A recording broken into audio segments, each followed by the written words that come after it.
प्यास बुझाने आया था, मन में एक नई प्यास की आग लगाकर चला गया। कौन था वो? मेरी वीरान दुनिया में बाहर का पहला फूल था, प्यार की खुशबू का वो झोंका था जो आया और गुजर गया। लाहौर के एक मजहबी घराने में दो गुड़िया नुमा लड़कियां पैदा हुईं। दोनों इंतहाई खूबसूरत, टैलेंटेड, बावकार, बाकिरदार, बाहया खवातीन थीं। दोनों ने शोबिस की दुनिया में खूब शोहरत हासिल की। एक ने फिल्मी पर्दे पर अपना जलवा बखेरा तो दूसरी टीवी स्क्रीन पर अपने किरदार से अमर हो गयी। मगर बदकिस्मती से दोनों का अंजाम भी एक जैसा हुआ। दोनों ने इंतहाई कसम पुरसी की हालत में गुमनामी की अजियतनाक जिंदगी गुजारी। जी हाँ, मैं बात कर रहा हूँ पाकिस्तान फिल्म इंडस्ट्री की नामवर अदाकारा निम्मी और उनकी बहन नुसरत आरा की, जो कि लाजवाल ड्रामा सीरियल ऐनक वाला जिन में बिल बतौड़ी के किरदार से अमर हो गई थी। निम्मी का उरूज देखते हुए कोई गुमान भी नहीं कर सकता था कि उनका जवाल इस कदर हैबतनाक होगा, मगर होने को कौन टाल सकता है। मजाक छोड़ो, ये बताओ तुम इतने दिन दफ्तर क्यों नहीं आए? अच्छा तो ये बात है, मैं समझी। ये नाटक तुम क्यों रचा रहे हो? कोई और लड़की पसंद आ गई होगी। तुम इंतहाई दगाबाज और फ्रॉड हो। स्क्रीन पर नाचती, गाती और अटकेलियां लेती मासूम अदाकारा निम्मी ने जिंदगी में बहुत मुश्किलात देखी। उन्हें करियर बनाने में तो ज्यादा जिद्दोजहद न करना पड़ी, बल्कि रातों रात स्टार बन गई। लेकिन जब चाहने वाली की खातिर उन्होंने सब कुछ कुर्बान कर दिया, उसकी जिंदगी वादा वफा न कर सकी और निम्मी को लाफानी दुनिया में बेशुमार मुश्किलात के साथ अकेली रह गई। किसी की याद से दिल बहला रही हूँ। क्या मतलब? किसी ने बहुत चुपके से मेरे दिल में घर बसा लिया। ये तू कैसी बेकी बातें कर रही है? आज ही तो मेरी जबान ने बात करने का ढंग सीखा है। निम्मी 1961 को लाहौर में पैदा हुई। वालिदैन ने उनका नाम नौरीन रखा। निम्मी के 2 भाई और 2 बहनें थीं। निम्मी एक मुतवस्सित घराने में पैदा हुई। बावजूद उसके कि वो लाहौर की रिहायशी थीं, आपको ये जानकर हैरत होगी कि निम्मी एक दिन भी स्कूल नहीं गई। अलबत्ता उन्होंने मजहबी तालीम जरूर हासिल की। निम्मी का फिल्मी दुनिया में आना भी एक हादसा था। निम्मी एक दफा लाहौर के एक स्टूडियो को विजिट करने गयी, जहाँ पर इत्तेफाकन उनकी मुलाकात बदर मुनीर से हो गयी, जो उस वक्त पश्तो फिल्मों के सुपरस्टार थे। दोनों के दरमियान कुछ बातचीत हुई और दिलचस्प तौर पर इस मुख्तसर सी मुलाकात में बदर मुनीर ने निम्मी को फिल्म में काम करने की पेशकश कर दी, जबकि निम्मी ने इस पेशकश को कबूल कर लिया और यूं बदर मुनीर की जानिब से ऑफर की हुई फिल्म निम्मी के लिए डेब्यू फिल्म साबित हुई, जिसका नाम एक रात की दुल्हन था, जो कि 1975 को रिलीज हुई। दवा लेने के लिए आई थी। आखिर तुम्हारा मामा किस मरज की दवा है? ऐसे काम वो कमबख्त खुद क्यों नहीं करता? उस लालची ने क्या करना है? कल दवा लेने के लिए गया तो सारे पैसे जुए में हार कर आ गया और माँ दवा के लिए तरसती रही। एक रात की दुल्हन निम्मी के लिए फिल्मी करियर में अहम हैसियत रखती है। निम्मी ने स्कूल की तालीम हासिल नहीं की, लेकिन हैरत अंगेज तौर पर उन्होंने बड़ी जल्दी पश्तो बोलने में महारत हासिल कर ली। फिल्म दुल्हन एक रात की एक डबल वर्जन फिल्म थी, जिसे उर्दू और पश्तो में रिलीज किया गया। इस शाहकार फिल्म के हिदायतकार मुमताज अली खान थे, जो कि पश्तो फिल्म इंडस्ट्री में एक बहुत मोतबर नाम है। आओ ना, खड़े क्यों हो गए? तुम जाओ, मैं चलता हूँ। आओ ना। कौन है बेटी? किससे बातें कर रही है? माँ, तो दिन ने आज फिर मेरा रास्ता रोका था और इसने मेरी इज्जत बचाई थी। निम्मी फिल्म में मरकजी हीरोइन के तौर पर जलवागर हुई थी। वो इस हवाले से इंतहाई खुशकिस्मत रही कि उन्हें पहली फिल्म से ही कामयाबी हासिल हुई। फिल्म दुल्हन एक रात की बॉक्स ऑफिस पर सुपरहिट साबित हुई। फिल्म की कामयाबी ने निम्मी को रातों रात स्टार बना दिया था और यूं उनके लिए फिल्मों की लाइनें लग गई थी। क्यों खफा हो गए? खफा तो मैं हूँ। एक तो 2 घंटे इंतजार करवाया, ऊपर से मुझको डरा दिया। अगर ना आती तो मैं दरिया में छलांग लगा दी। ऐसा ना कहो शेरदिल, नहीं तो मैं मर जाऊंगी। तुम नहीं मरोगी। क्यों सताते हो शेरदिल? देखो मैं तुम्हारे पाँव पड़। फिल्म इंडस्ट्री में इस फिल्म से निम्मी को पहली पहचान मिली थी और उनकी मांग में यकायक इजाफा हो गया था। फिल्म दुल्हन एक रात की ने बॉक्स ऑफिस पर डायमंड जुबली बनाई थी और यूं निम्मी पाकिस्तान की उन चंद अदाकाराओं में शामिल हैं जिनकी डेब्यू फिल्म में डायमंड जुबली बनाई।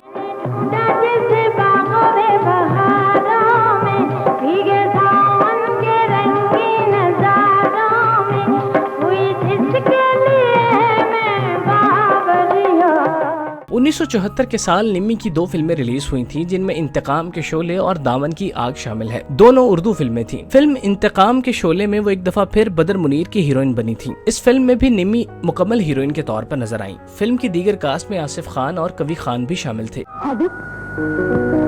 क्या सोच रही हो? कुछ भी तो नहीं। समझ में नहीं आता, तुम इतने खोलते रहते हो। जिंदगी की डोर ना जाने कब टूटे है, मैं तुम्हें हंसते हुए देखने चाहती। दूसरी जानिब फिल्म दामन की आग में अदाकारा निम्मी को उर्दू फिल्मों के सुपरस्टार नदीम बेग और मोहम्मद अली के साथ काम करने का मौका मिला। फिल्म में निम्मी के साथ अदाकारा शबनम भी कास्ट का हिस्सा थी। बॉक्स ऑफिस पर इस फिल्म ने सिल्वर जुबली बनाई। निम्मी का फिल्मी करियर बड़ी शानो शौकत से शुरू हुआ, जिसने आते ही कामयाबियों के झंडे गाड़ दिए और देखते ही देखते मसरूफ तरीन अदाकारा बन गयी, जिनकी डिमांड बैत वक्त उर्दू, पंजाबी और पश्तो फिल्मों में थी। सोचा तो मैंने भी नहीं था।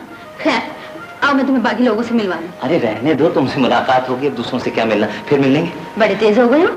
कॉलेज के जमाने में तो बहुत शर्मीले होते थे। पहली फिल्म से शुरू होने वाली कामयाबियों का सिलसिला तसलसल के साथ जारी रहा और 1977 का साल फिल्म लाहौरी बादशाह के नाम रहा। इस फिल्म में उन्हें पंजाबी फिल्मों के सुपरस्टार सुल्तान राही के साथ काम करने का मौका मिला, जबकि शाहिद सेकंड हीरो के तौर पर फिल्म में नजर आए। मनफी किरदारों के लिए मुस्तफा कुरैशी और अफजाल अहमद की खिदमत ली गयी, जबकि कॉमेडी के महाज पर नन्ना कामयाब रहे। फिल्म लाहौरी बादशाह ने बॉक्स ऑफिस पर प्लेटिनम जुबली मनाई, जो कि यके बाद दीगरे निम्मी के लिए बहुत बड़ी कामयाबी थी। फिल्म लाहौरी बादशाह में निम्मी ने सुल्तान राही के साथ काम किया, लेकिन वो उनकी हीरोइन न बन सकी। अलबत्ता ये मौका उन्हें 1978 में मैसर आया, जिसमें उन्होंने सुल्तान राही के साथ फिल्म शरीफ जिद्दी में काम किया। इस फिल्म में निम्मी के साथ अदाकारा नजमा भी कास्ट का हिस्सा थी, जबकि दीगर अदाकारों में मुस्तफा कुरैशी और अदीब शामिल थे। 1979 के साल निम्मी पश्तो फिल्मों में नजर आई। इस साल उनकी सबसे कामयाब फिल्म बदनाम थी, जिसमें वो एक बार फिर बदर मुनीर की हीरोइन बनी। फिल्म की दीगर कास्ट में आसिफ खान भी शामिल थे। इस फिल्म ने कराची सर्किट में ज्यादा कामयाबी हासिल की थी। निम्मी ने जिस तरह फिल्मी करियर का आगाज एक डायमंड जुबली फिल्म से किया, इसी तरह उन्होंने इस सफर का आगाज भी एक डायमंड जुबली फिल्म से ही किया। फिल्म का नाम हम दोनों था। ओ जाने वाले मैं तेरे कुर्बान खुदा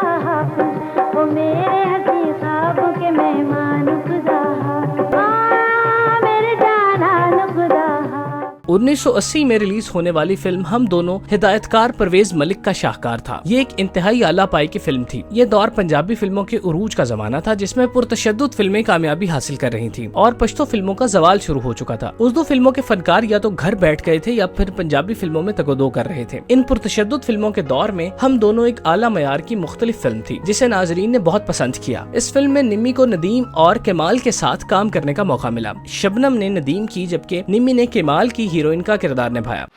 अनवर, ये ऐसे नहीं मानेगी, इसे धक्के देकर बाहर निकाल दो। अरे ओ मैं इनकी, ये मेरा शौहर है, तेरा नहीं, समझी? ओ यू शट अप। सैया, इस चुड़ैल को हमने शौकत बनाने चाहे, तभी से बात करो। ये फिल्म 1977 में रिलीज होने वाली उर्दू ब्लॉकबस्टर फिल्म के बाद कामयाब तरीन फिल्म करार दी जाती है, जिसने सिनेमा घरों में 166 हफ्ते चलकर रिकॉर्ड कायम किया। ये फिल्म निम्मी के करियर की सबसे बड़ी फिल्म समझी जाती है। ये एक नगमाती और सोशल फिल्म थी। फिल्म में असलम परवेज मनफी किरदार में नजर आए। असलम परवेज ने बतौर हीरो अपना करियर शुरू किया था, लेकिन ये वो दौर था जब वो मनफी किरदारों में ज्यादा मौजू समझे जाते थे और बतौर विलन फिल्म हम दोनों उनके लिए बहुत कामयाब साबित हुई। इस फिल्म ने कराची सर्किट में ज्यादा कामयाबी समेटी, जबकि लाहौर सर्किट में एक एवरेज सी कामयाबी हासिल की, क्योंकि लाहौर उस वक्त पंजाबी फिल्मों का मरकज बन चुका था और 1980 के साल सुल्तान राही की कई एक सुपरहिट फिल्में लाहौर में रिलीज होती थीं। निम्मी का करियर शानदार और मुख्तसर था। तो फिर वो बार-बार आकर ये क्यों कहती है कि मैं तुम्हारी जुड़वा हूँ? वो बकवास करती है, जबरदस्ती मेरे गले पड़ना चाहती। अब तो तुम मुझसे नाराज नहीं हो ना?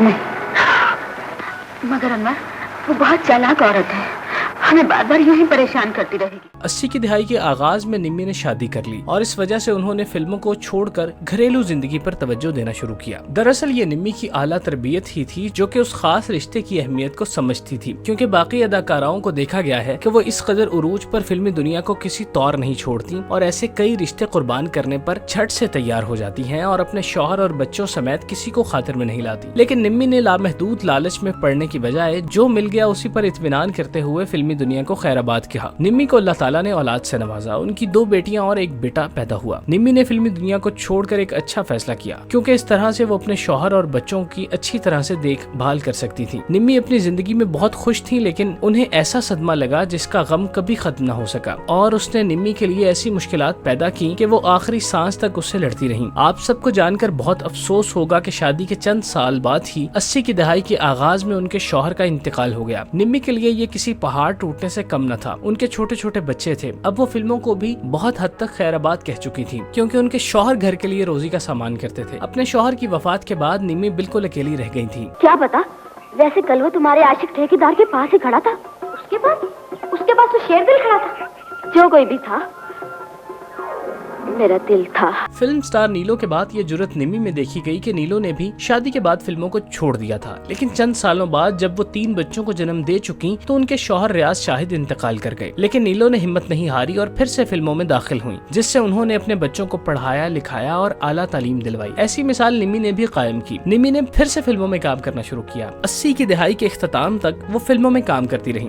निम्मी ने अपने बच्चों की आला तरबियत की, उन्हें आला तालीम दिलवाई और उनकी किस्मत संवारने के लिए हर मुमकिन कोशिश की। निम्मी ने इस दौरान नाकाबिले बयान मुश्किलात देखी। वो बिल्कुल मंजर से गायब हो गई थी। कोई नहीं जानता था कि वो कहाँ हैं और क्या करती हैं और कैसे उनके घर का खर्च निकलता है। दूसरी जानिब ड्रामा सीरियल ऐनक वाला जिन के बाद उनकी दूसरी बहन नुसरत आरा के हालात भी इंतहाई बदतर हो चुके थे। उनके पास रहने के लिए एक छत भी नहीं थी। वो दाता साहब के मजार से चावल खाकर गुजारा करती थी। यहाँ तक कि कई साल गुजर जाने के बाद उनको एक मुहलिक बीमारी ने आ लिया था और आखिरकार कई साल इस अजियत में गुजारने के बाद उनका इंतकाल हो गया। निम्मी ने अपनी बहन की तरह की अजियत तो नहीं देखी, लेकिन रोजी की तंगी समेत कई एक मसाइल का उन्हें सामना रहा। निम्मी उन्हीं मुश्किलात से लड़ते हुए 3 जून 2008 को अपने खालिक हकीकी से जा मिली। अलबत्ता उस वक्त तक उनके बच्चे जमा हो चुके थे और इस काबिल थे कि अपनी माँ के बाद जरिए रोजगार कमा सके। निम्मी जैसी खवातीन एक रोल मॉडल है। उनकी जिंदगी बाकी खवातीन को भी मुश्किलात में लड़ने का सबक देती है। ऐसी बहादुर खातीन की जिंदगी को अवाम के सामने लाना चाहिए ताकि हर कोई जान सके और ऐसी मुश्किलात में कैसे मुकाबला किया जाता है इस बात का इदराक हासिल कर सके।